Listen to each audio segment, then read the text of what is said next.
Shalom saudara rohani yang dikasihi Tuhan Yesus Kristus. Selamat datang di channel Saudara Rohani, channel yang memberikan renungan rohani Kristen.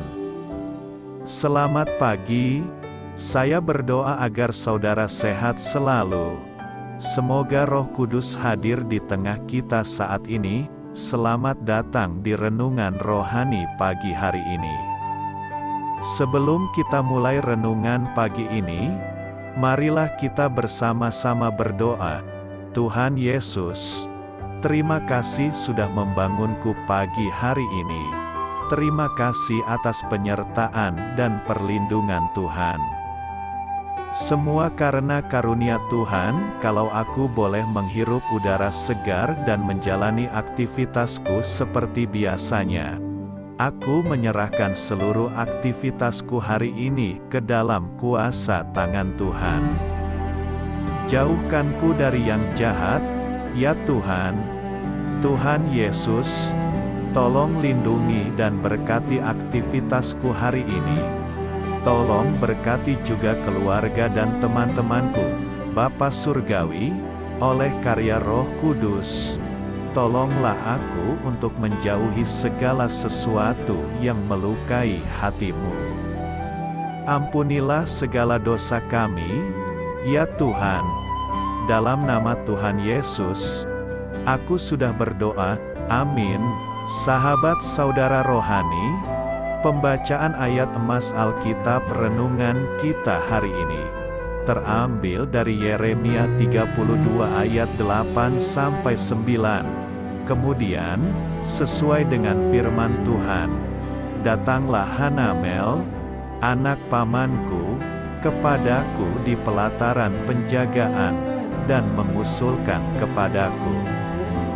Belilah ladangku yang di Anatot di daerah Benyamin itu, sebab engkaulah yang mempunyai hak milik dan hak tebus, lalu belilah itu. Maka tahulah aku, bahwa itu adalah firman Tuhan. Jadi aku membeli ladang yang di Anatot itu dari Hanamel, anak pamanku, dan menimbang uang baginya 17 shikal perak. Yeremia 32 ayat 8-9 TB. Judul renungan kita hari ini adalah investasi yang tidak masuk akal. Pada tahun 1929,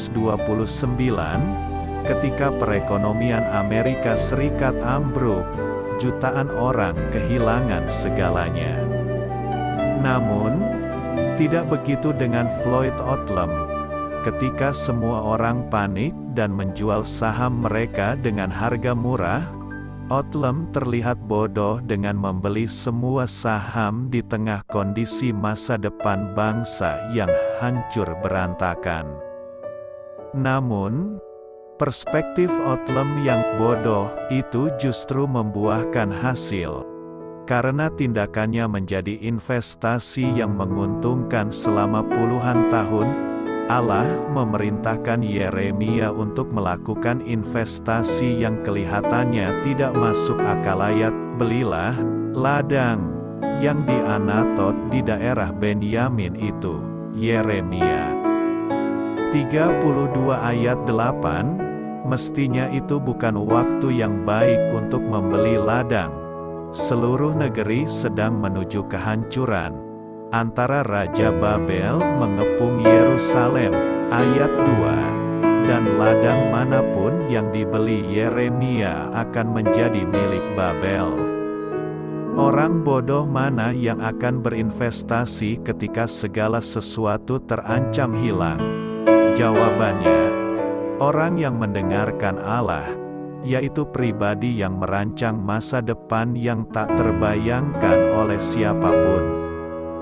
Sebab beginilah firman Tuhan semesta alam, Allah Israel, rumah, ladang dan kebun anggur akan dibeli pula di negeri ini. Ayat 15, Allah melihat melampaui reruntuhan dan kehancuran.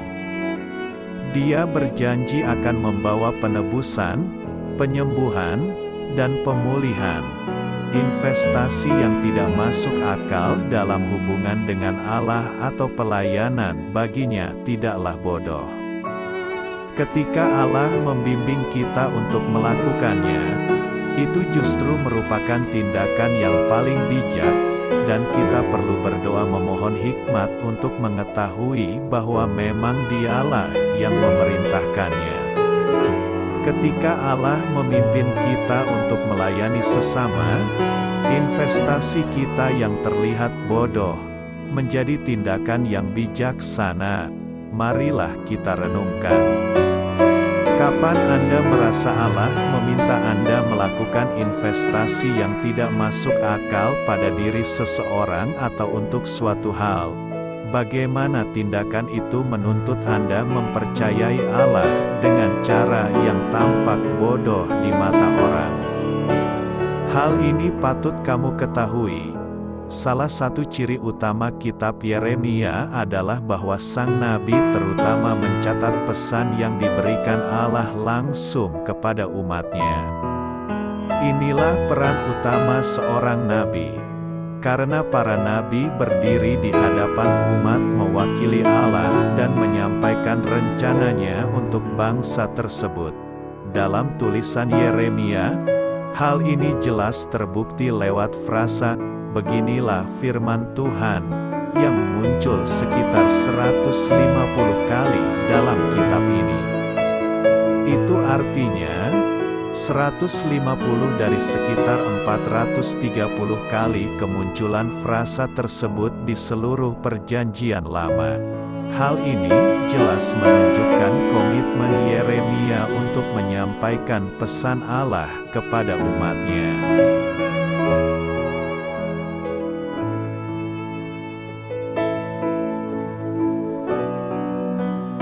Marilah kita renungkan, sahabat saudara rohani. Demikianlah renungan firman Tuhan pagi hari ini.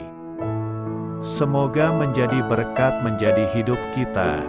Dan sebelum kita memulai segala aktivitas kita pagi hari ini, marilah kita berdoa.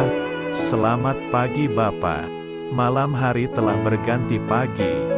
Kehidupan baru telah Engkau berikan kembali bagi kami.